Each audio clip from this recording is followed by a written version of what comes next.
নমস্কার, আজকে নিয়ে এসেছি সোয়াবিনের কোপ্তা কারি। তো এই কোপ্তা কারি একবার খেলে বারবার খেতে ইচ্ছা করবে। তো আসুন দেখতে থাকুন এই সোয়াবিনের কোপ্তা কারি কিভাবে বানাই। তার জন্য নিয়ে নিয়েছি সোয়াবিন। এই সোয়াবিনটা জলে একটু ভিজিয়ে রেখে তারপর মিক্সিতে পেস্ট করে নিয়েছি। আর নিয়ে নিয়েছি সেদ্ধ আলু। আলুটা আগের থেকে সেদ্ধ করা ছিল। এই গ্রেটারের সাহায্যে ভালো করে গ্রেট করে নেব, নইলে হাত দিয়ে ভাঙলে অনেক সময় দানা দানা ভাব থেকে যায়।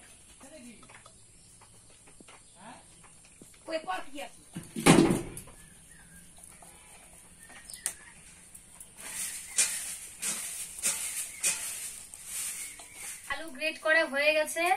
এবার এর মধ্যে সয়াবিন পেস্ট দিয়ে দেব। পেস্ট করা সয়াবিন, হলুদ গুঁড়ো,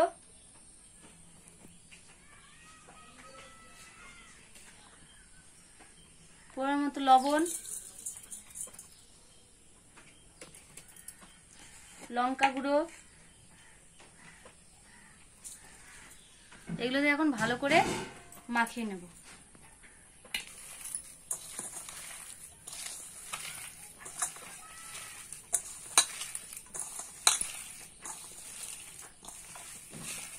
আর দিয়ে দেবো একটু চালের গুঁড়ো।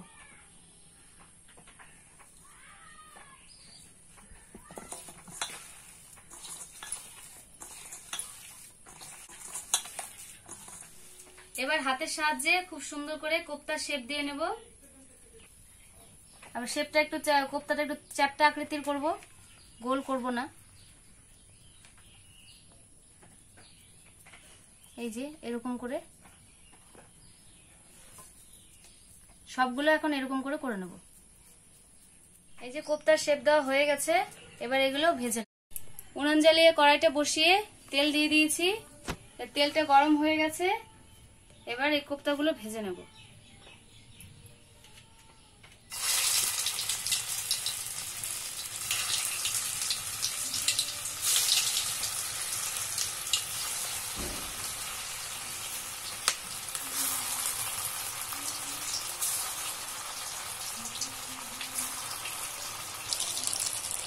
এই যে এবার উল্টে নেব কোপ্তাগুলো।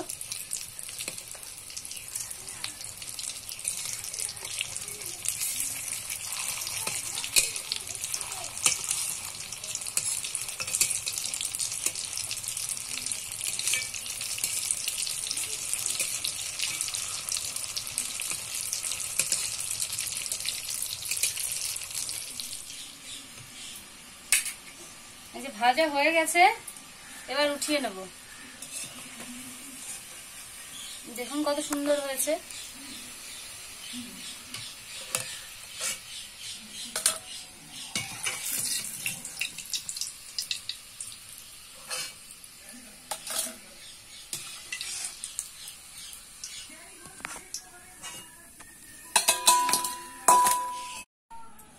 কোপ্তাটা মাখানোর সময় আমরা চালের গুঁড়োর সাথে কিছুটা বেসন অ্যাড করেছি, তো আপনাদের দেখানো হয়নি।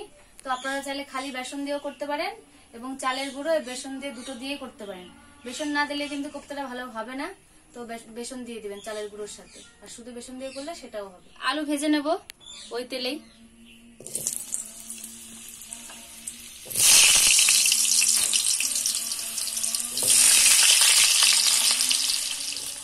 লবণ দিয়ে দিলাম,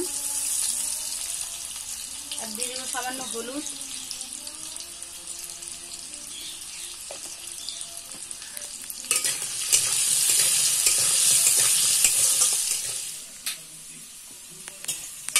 আলুগুলো ভাজা হয়ে গেছে। এবার তুলে নেব।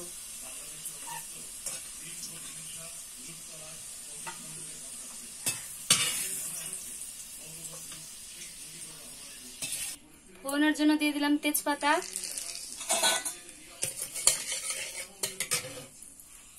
আর দিয়ে দেবো একটু সাদা জিরে।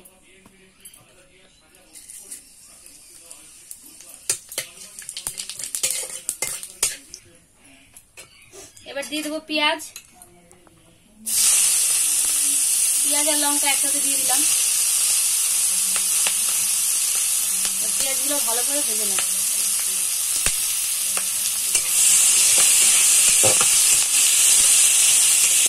দিয়ে দিলাম সামান্য লবণ,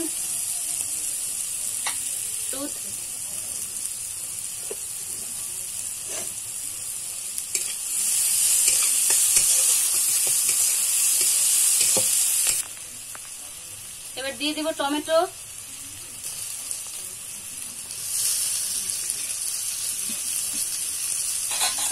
আপনারা চাইলে রসুনও দিতে পারেন, রসুন দিইনি।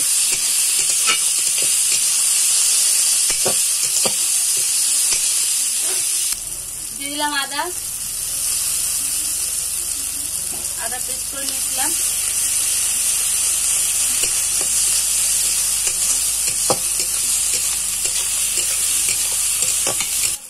লঙ্কার গুঁড়ো দিয়ে দিলাম।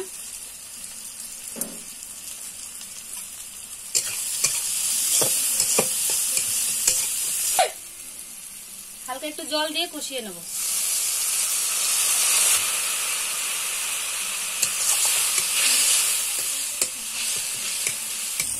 মশলা কষানো হয়ে গেছে, এবার ভেজে রাখা আলু দিয়ে দেবো।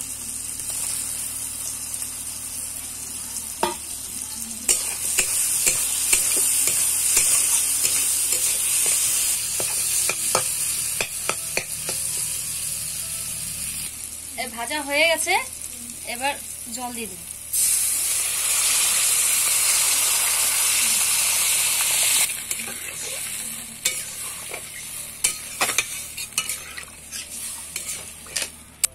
এবার ঢেকে দিয়ে রেখে দেব।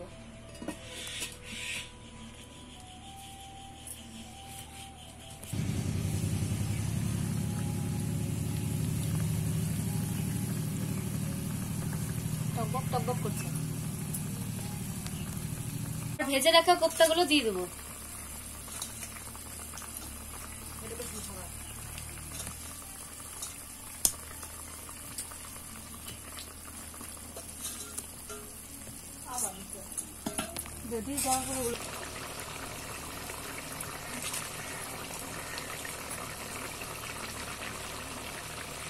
সামান্য একটু জিরা গুঁড়ো দিয়ে দিচ্ছি।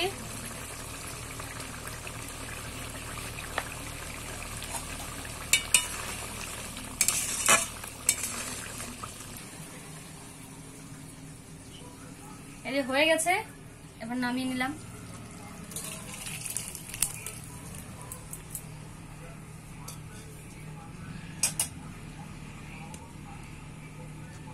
তুমি দেখো বেশি।